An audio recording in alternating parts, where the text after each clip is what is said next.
So, towards the end of 2022, the three of us went to Dublin for a few days, and this podcast is all about that trip to Dublin. So I say the three of us. Should we kick off by introducing ourselves? I'm Andy Miller. I work for the Scottish Commission for People with Learning Disabilities. Hi, I'm Cameron Smith. I am a development worker here at Scottish Commission for People with Learning Disabilities. Sandy? My name is Sandy Stark, and I'm involved in so many programmes with the SCLD, the Scottish Commission for People with Learning Disabilities. So it's great to get the gang back together again for a reunion after our time in Dublin. But let's kick off by saying what was the Dublin conference about? It was about people's leadership to do with learning disabilities, and everybody coming together with a learning disability and mental health. But as I say, we'll talk more about that as we go through this. For me, the Dublin conference was about getting together, learning, sharing, and that's really it for me. Fantastic. So tell us who put the conference on. So it's an organisation called IIDL, IIMHL. That's a bit of a mouthful. Yes. Cameron, what does that stand for? So IIDL stands for International Initiative for Disability Leadership, and IIMHL stands for International Initiative for Mental Health Leadership.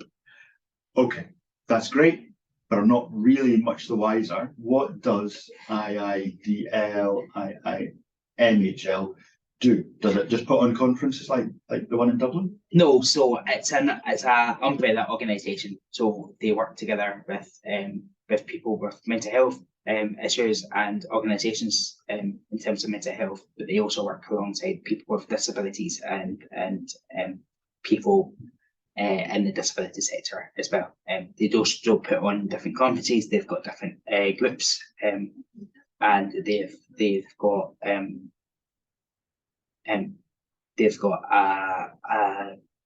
different types of groups, but they've also got a board of governors as well. Okay. So the first I in IIDL is international. Yes. So just how international was this conference in Dublin, Sandy?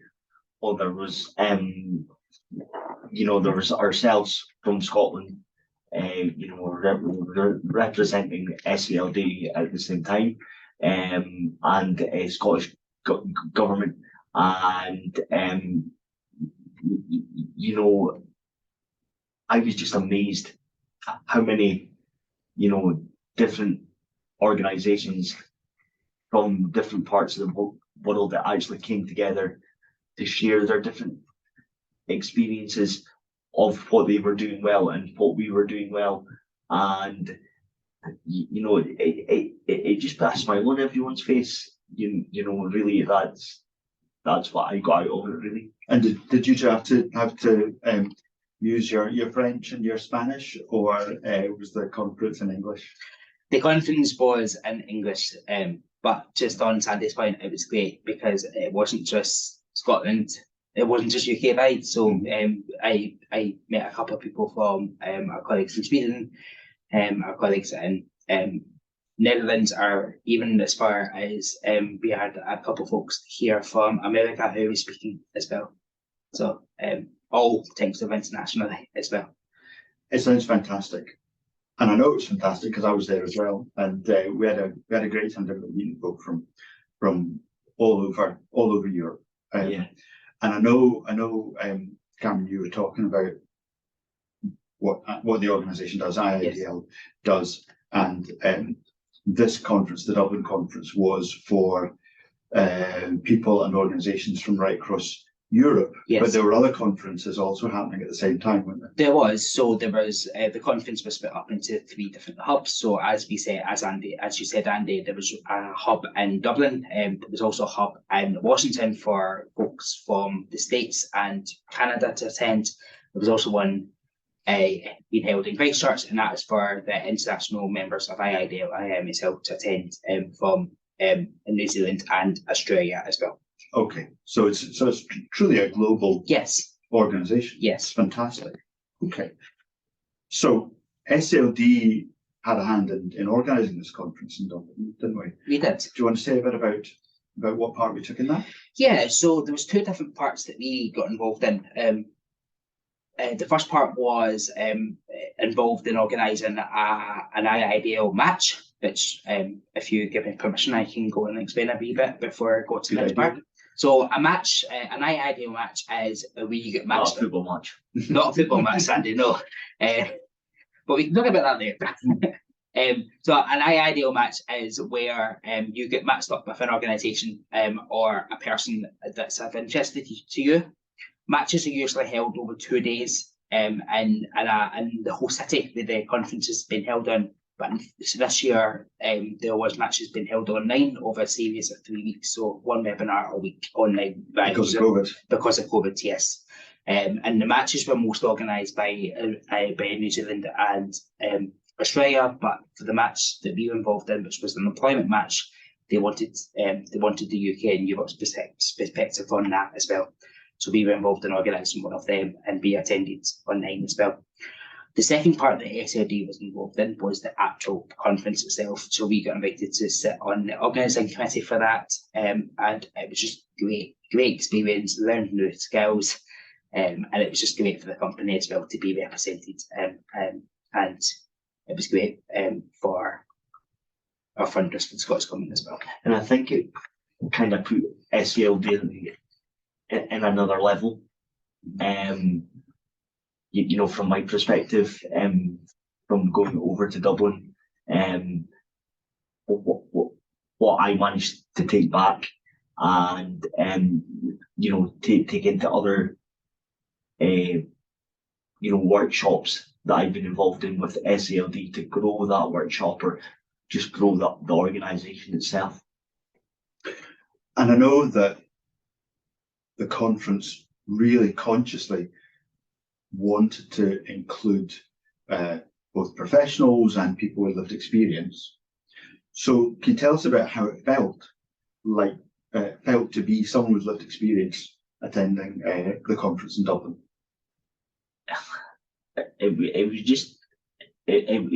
was just amazing from start to finish, really, because everybody it just felt like a great big family for 2 days, basically, all coming together and you know, just sharing their own experiences of having having my own disability, really, and how I can inspire someone else that may have the same disability or might be having the same challenges, without trying to get a professional involved, and just hearing it from somebody that's facing this in a day-to-day life, and how I've overcome that without maybe trying to get a professional involved. Yeah, and if I can just share something about my own experience. Yeah, I felt the conference was a great learning experience for me, and one of the things that I learned about was traveling by air with a physical disability and all the different hoops that you have to go through for that to happen, because it's the first time that I travelled with someone with a disability and seen close up what it's like. Yeah, firsthand. Yeah, whereas you've obviously travelled a lot, Sandy, and you've had that first-hand experience, and you shared that with me, and it was really important for me and helpful for me to see that. Yeah, and I mean, just for myself to go abroad and be part of a conference, to be part of the conference for something to be so global, and in the way that I have to look out in life, like I have to plan ahead for things so much, and there's other other organisations across the world, or somebody that lives in the other side of the world, basically, maybe finding something really challenging or really easy, and it's like, well, hold on a minute, I need to listen to you to overcome what I've been facing maybe for years and years. Yeah. And it could just be that simple fix. Yeah. You know, that anxiety of not being able to do something for years for myself, really, but just by listening to someone else is thinking, well, if they can do it, so can I. So it's about taking the barriers away, and not ever replacing them. And Cameron, how was it for you? I think for me, it was great to be there represented. I quite liked that I got to see, but like Andy said, I got to see the physical side of getting through security. Yeah. But it was great just to be able to see that different side as well. For me, at the conference itself, it was quite nice to see like different people with the experience of mental health disability. The one thing that I am going to say was a bit disappointed that there wasn't more people with the experience there, either with a mental health disability or with a learning disability. I think it was a wee bit of a shame, because I think if we try to bring more people, or not just us, but like other organisations try to bring more people, I think it would put a little bit of a different perspective on it as well. More could happen. More could have happened. More to be given from the people with the CBA themselves, instead of. Don't get me wrong, like I love the workshops, I love the different researchers as well, but I think it would have been nice to have more of a fifth split of people with the experience compared to people in the researching role presenting their particular researchers as well. And we can talk more about that later on as well. Yes. in our chat, because it's probably fair to say that the organisation has moved a lot in the last few years, in terms of including people with lived experience, as leaders, or even thinking of people with lived experience as leaders. Because I think when the organisation started, the focus was on professional leadership, and sharing the practice of professional leadership. And it's over the last few years, it's probably become a lot more inclusive in its vision of what leadership means. But what you're saying is, there's still a long way to go. It's moving in the right direction. So Dublin was only a start. There is a wider. I know for a fact that we need to do more, but the fact that it was a start that we got a dozen people with lived experience there was a major start on the. But I think as well, though, I think for organisations to include people with the lived experience and given them the opportunity to be part of an organisation and actually being paid for somebody that's got the lived experience, that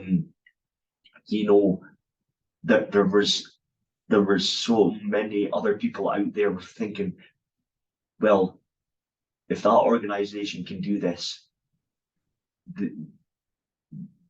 it can open other doors for other organisations. Because I remember when I said this, we'll talk about this a little bit later on. But when I mentioned that I got the help and support to make sure that I was paid for what I gave to basically the SCLD, that just opens so many other doors for other people as well. Well, let's talk about that now.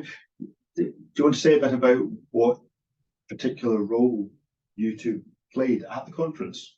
Yes.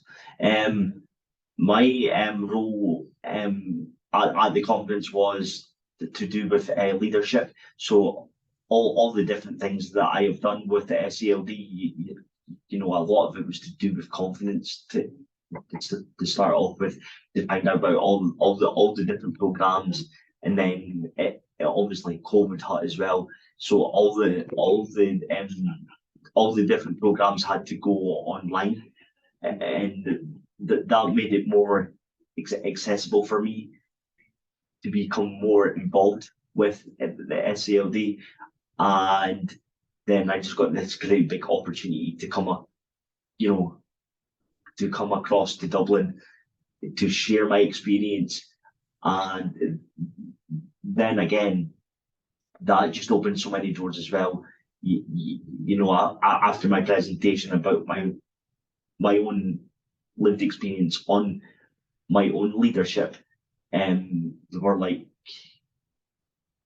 you know, there was people blown away basically. You got a special invite, didn't you? Yes. Yes. I'm still getting messages today. On my talk as well, you know, and it was only a 20-minute talk.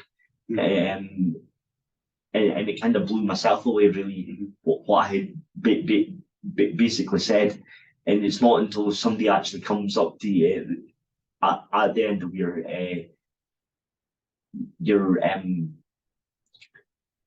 presentation, and that you actually feel like, okay, I've just been able to change someone else's life on their perspective on what they were maybe finding hard in a day-to-day life.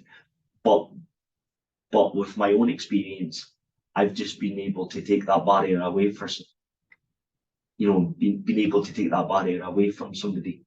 Do you want to say anything about that specific invitation? Do you know the one I'm talking about? The woman that came and spoke to you straight after the presentation? Yes, what was the invitation, and what did she do? What was her organization, and what's the presentation? Her invite was for me to go over to her organization. She worked with young adults in supported accommodation, and she was just really needing a spark to move her position, well, not move her position, move her department to the next level.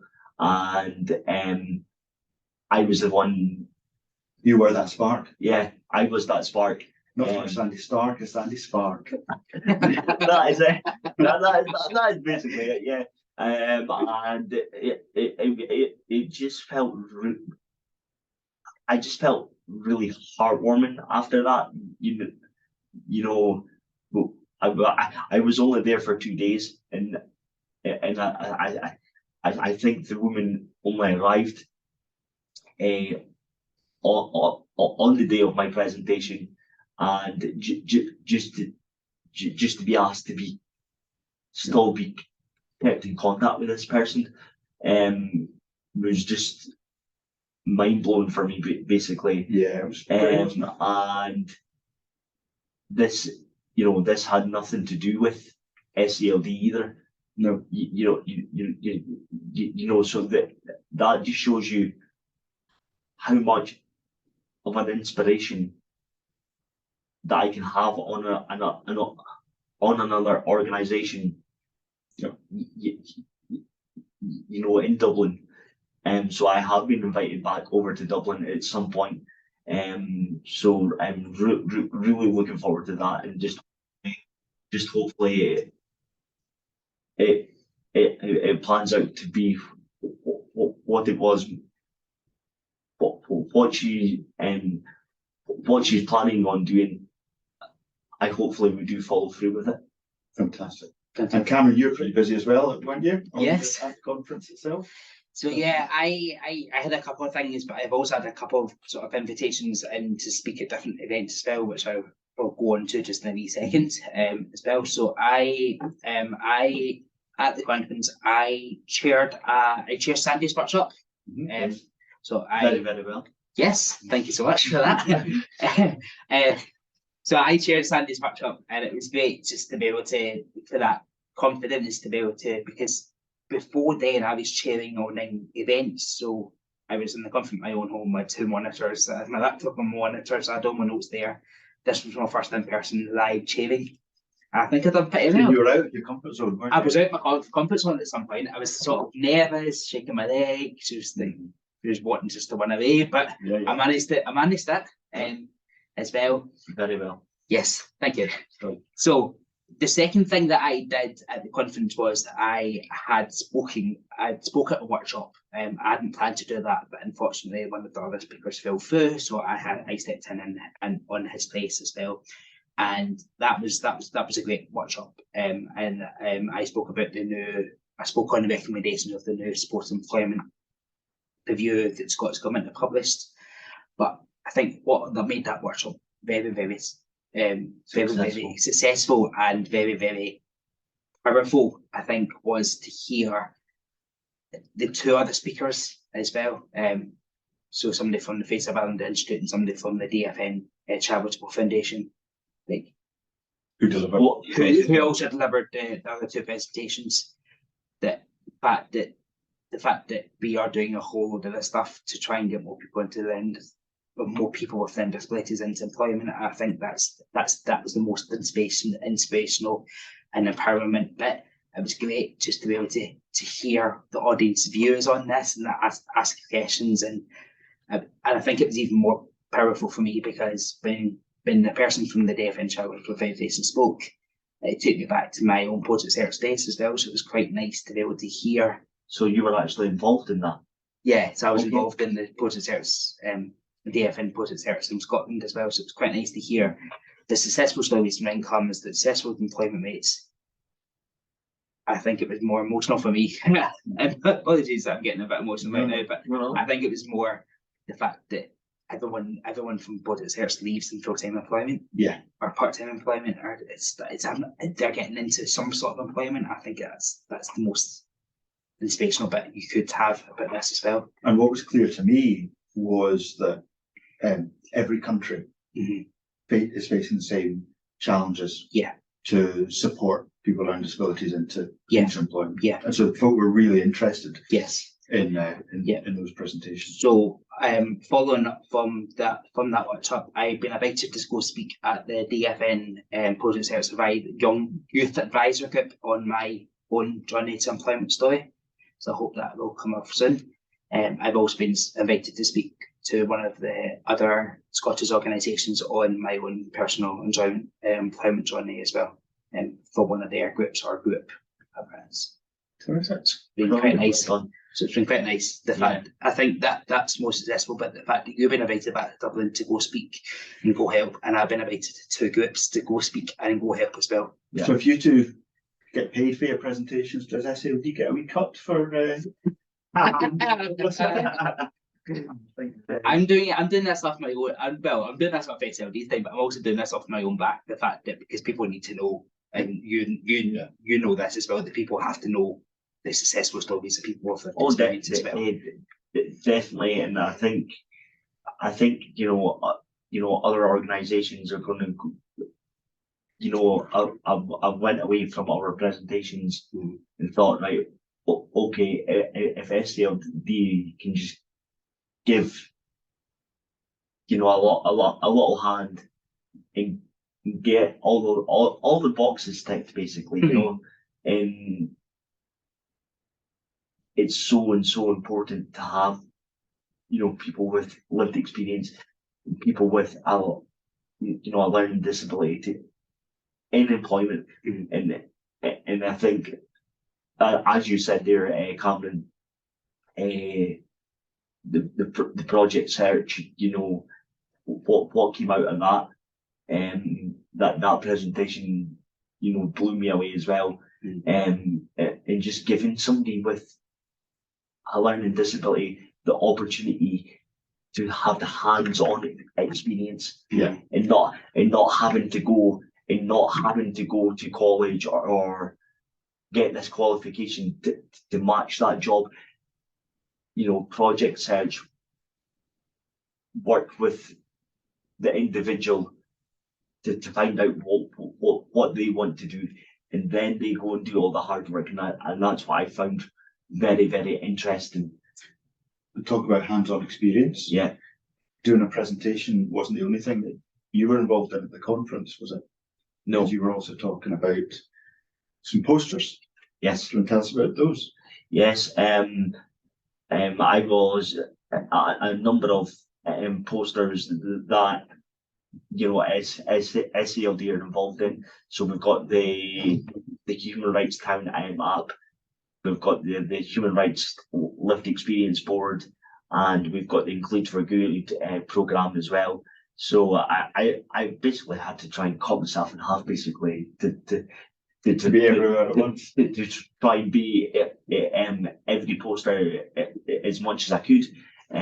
So these posters were big posters up on the wall that had information about. So there was a poster for the Human Rights Town app. There was a poster for the Lived Experience Board you mentioned. For anyone watching this on video, they're like the posters behind us. If you listen to the audio version of the podcast, you're gonna have to use your imagination. a big tall poster with some writing pictures. But can I just say that I'd spoken to a couple of people, but they were like, I've already been briefed by your colleague, so you done made a job there. You done made a job, mate, honestly. Yeah. So that was great. They were really successful, weren't they? They were a good focal point for people to come along, see a little bit about SCLD's work, and then you were there on hand if folk had questions to fill in. And I think as well, through a lot of our a lot of the posters for the programs that I've been involved in had to be, tweaked pretty quickly, because it was basically, I just got an email, would you like to come to Dublin and speak about my leadership? So there had to be, a quick change around, basically, and it happened really quickly. And just having me, on stand, not just speaking about the posters. They were more interested in how I got involved in the Human Rights Town app, the Lived Experience Board, in what the Lived Experience Board were doing, to help the Scottish Government and for people with learning disabilities to learn about their human rights and things like that. So it wasn't just speaking about what's on the posters. I was getting grilled to go more in depth. Yeah.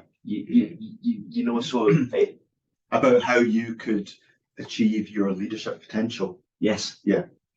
And for the Lived Experience Board for human rights. So, what was the best bit of the conference for you both? How about you, Cameron? What were the best bits? I think the best bit was to get away from the office for a couple of days. But I'd also... Charlie's not listening. Oh, sorry, did I say that out loud?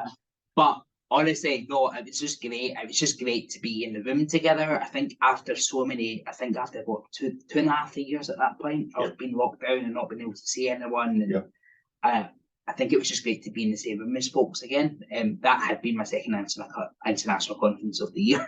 But I think it was just great to be back out to see folks again. I think the bit that's empowered me about the best bit of the conference was hearing from one of the members of Parliament who is a traveller. I think that was the most empowering. That was one of the most empowering bits. Was the Irish Parliament, and the fact that they have got at least one traveller in the Irish Parliament that's trying to push legislation and good things through Parliament for the travellers community. I think was the most empowered. Well, was one of the most powerful. But I don't want to steal Standy's bit because he's gonna talk about his other favourite minister in a wee minute. But I think it was just amazing to hear about that. Also, just to see folks, talk to folks again, but also just interested about the mental health sides, because I went there as a focus for the learning and disability sides, but I ended up on the last day of the conference in 2 or 3 of the mental health workshops, which was amazing to actually think about it in a different way. We can still use it in terms of learning disability, even though it was focusing on mental health. But it was also just great to hear and to be involved in small group discussions on things that learning disability and mental health can do together as well. Great. Smashing. And how about you, Sandy? What were the best bits for you?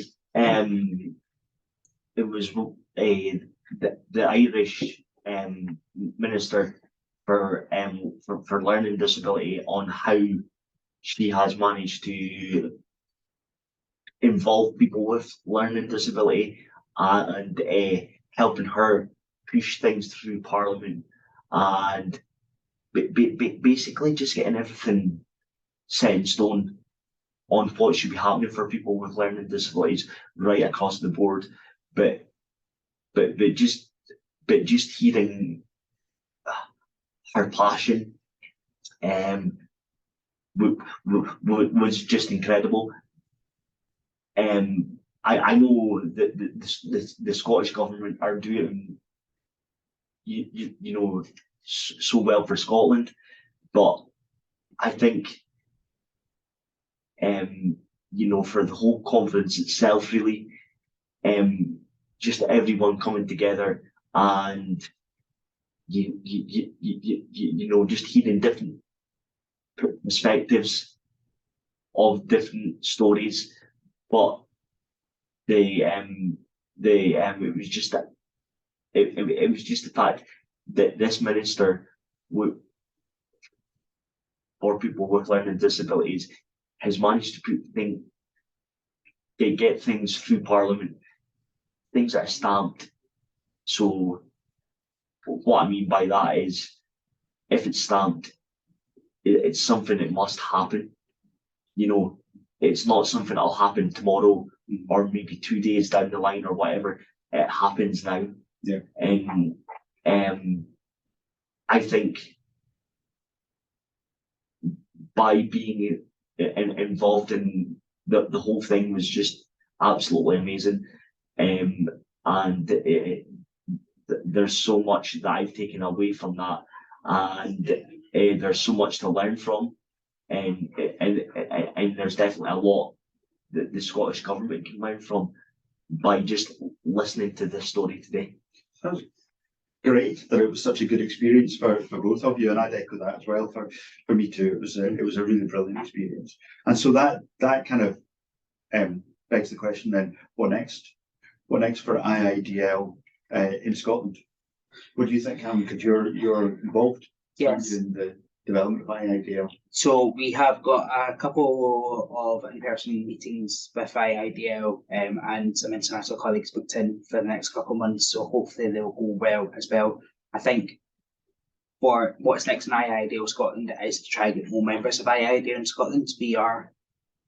We're sort of slowly behind a little bit. I think we've managed to we're almost catching up with other countries as well. But I think to try and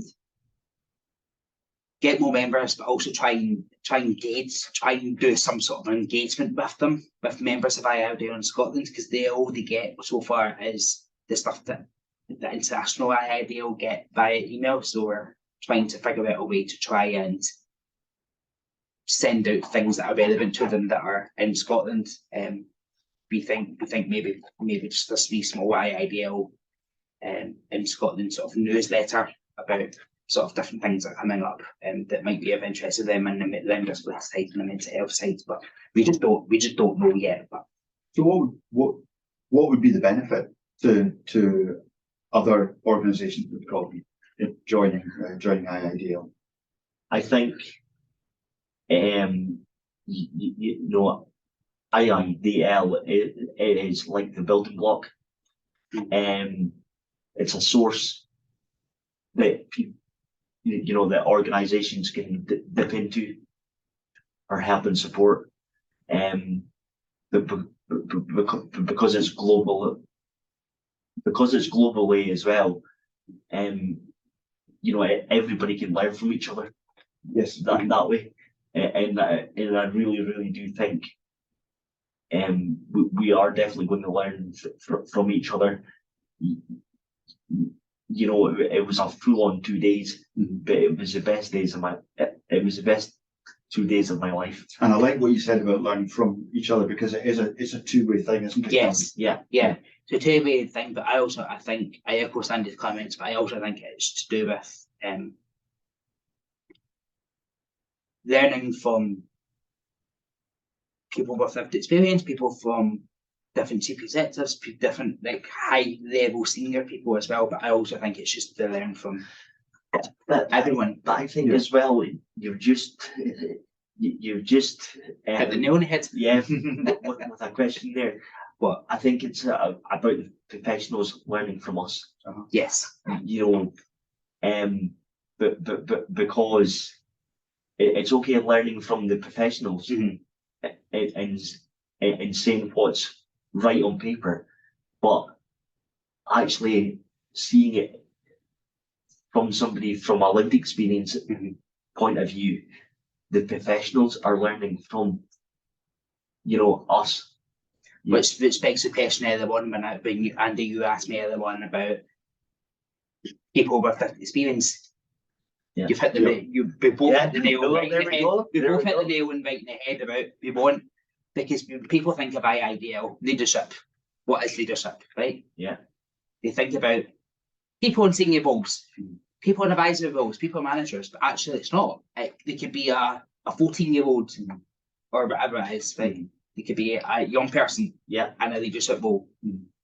There's nothing to do. There's nothing to do with chief and senior managers. Nothing to do with managers. There's a very young woman, wasn't there, at the conference talking about the climate crisis. Yes. And her experience of being an activist. Yes. And trying to influence that whole agenda of the climate emergency and what organisations should do. She showed immense leadership. And she was very open as well about her mental health struggles as well. So that's just bears out what you were saying. Yes. So just to kind of pull together what you both said. Yeah.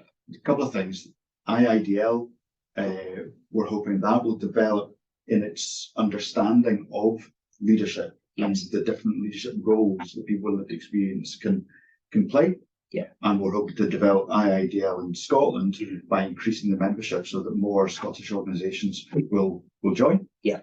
And if they do, they'll be able to go to the next European conference, which is in the Netherlands in 2024. Netherlands 2024. What a great place and a great way to tie up this podcast.